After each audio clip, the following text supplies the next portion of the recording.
last time, pinag-aralan natin is all about or finding the area of irregular shape. So, sabi natin, nung nakaraan, pwede natin hatiin yung irregular shape vertically and horizontally. Okay? So, ngayon,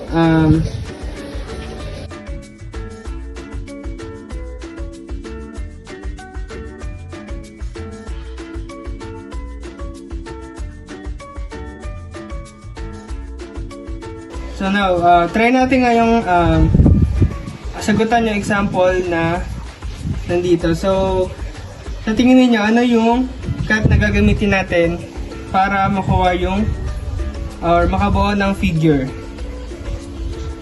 Okay, very good. Ang gagamitin natin ay horizontal cut. So, drawing tayo ng horizontal cut.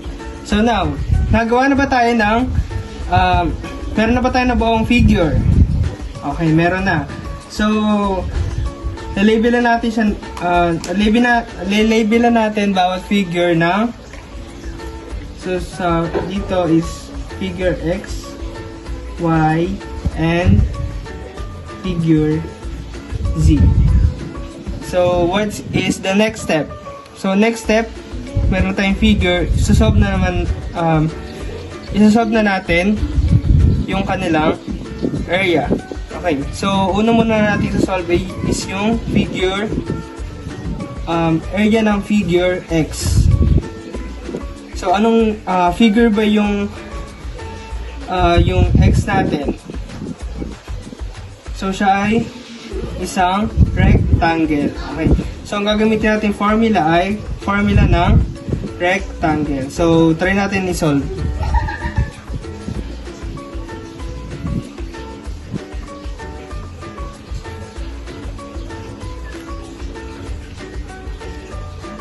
So, ang formula ng rectangle ay L times width. Okay? So, ano yung length natin? So, ano yung length ng figure X natin? So, yung length is yung haba. So, ang magiging length natin ay 5 cm multiply by width. So, ano yung magiging width natin? Okay. Dahil hinati na natin, di ba yung width is yung lapad? Okay? So, dahil nga hinati na natin yung irregular figure, kung meron tayong 6, tapos hinati natin, so ilan na yung magiging measurement ng width natin? So, magiging 3 cm na lang. Kasi nga, nahati na siya. Hindi na siya buo. Okay? So now, solve natin. 5 cm multiply by 3 cm. Okay, very good. Siya ay magiging 15 cm squared. Okay? Huwag natin kakalimutan palagi yung squared dahil ang tinutuos natin ay area. Okay, next. Next naman natin i-solve ay yung area of figure Y. So, anong figure ba yung Y natin? So, siya ay square. So, gagamitin natin formula ay formula ng square, syempre. So, ang formula ng square natin ay S squared. Okay?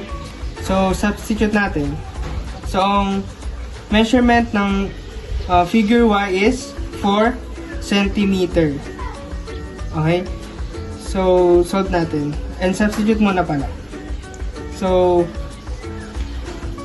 4 cm squared. Next is, breakdown natin or gagawin nating specific. So, magiging 4 cm multiply by 4 cm. Then, 4 cm multiply by 4 cm equals to 16 cm squared. So, next naman is yung area of figure Z. So, katulad lang siya ng figure Y. So, pwede natin siyang kopyahin na lang. Pero, syempre, solve pa rin natin.